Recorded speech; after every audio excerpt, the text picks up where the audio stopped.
Hello mga karaki, gagawa kami ngayon ng choco cake. Ito ang mga ingredients. Una, dudurugin muna natin ang choco biscuits. Gagamitan natin ng food processor para madaling madurog ang mga biscuits. Madali lang ito gawin mga karaki. 3 ingredients lang ang ginamit namin dito. Ang 1 pack Red Choco Cookies, 1 can evaporated milk, and 1 teaspoon baking powder. Pagkatapos madurog ang red choco cookies, ilagay natin siya sa isang lalagyan. Pwede kayo gumawa nito mga karaki. Madali lang itong gawin. Ilagay na natin sa isang lalagyan ang nadurog na cookies.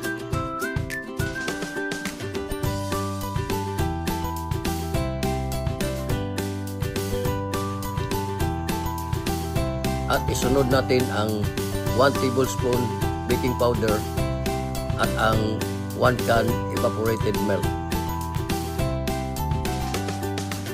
At haluin nating mabuti hanggang ma-well combine ang mga ingredients. At pagkatapos mahalo ng mabuti, ilagay na po natin sa isang pan. Bago natin ilagay sa pan, lagyan muna natin ng kunting mantika para hindi siya magdikit. Nakahanda na pala ang pinainit naming kawali para ilagay na natin itong pan. At lutuin natin ito sa loob ng 1 oras. Habang hinihintay natin maluto ang cake, gumawa muna tayo ng ganas. Meron po kaming itinirang evaporated milk at meron kaming natirang chocolates. At ito ang gagawin namin para sa ganas. At isalang natin sa mahinang apoy para matunaw ang chocolates. Ito na po, ready na ang ating cake. At ilagay na po natin ang ganas.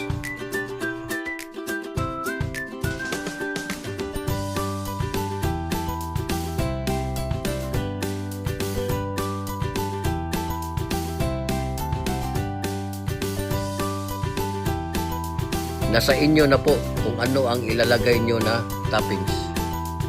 Meron po akong itinirang dinurog na cookies para itoppings at nilagyan ko na rin ng nips. Nasa inyo na po kung ano ang gusto nyong itoppings na available.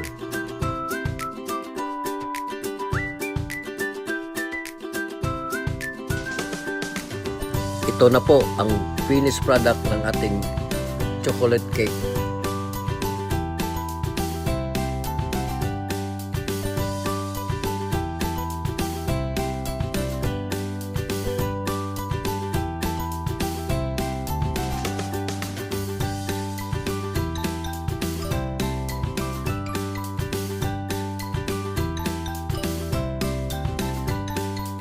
Hanggang dito na lang po mga karaki. Maraming salamat. God bless sa lahat.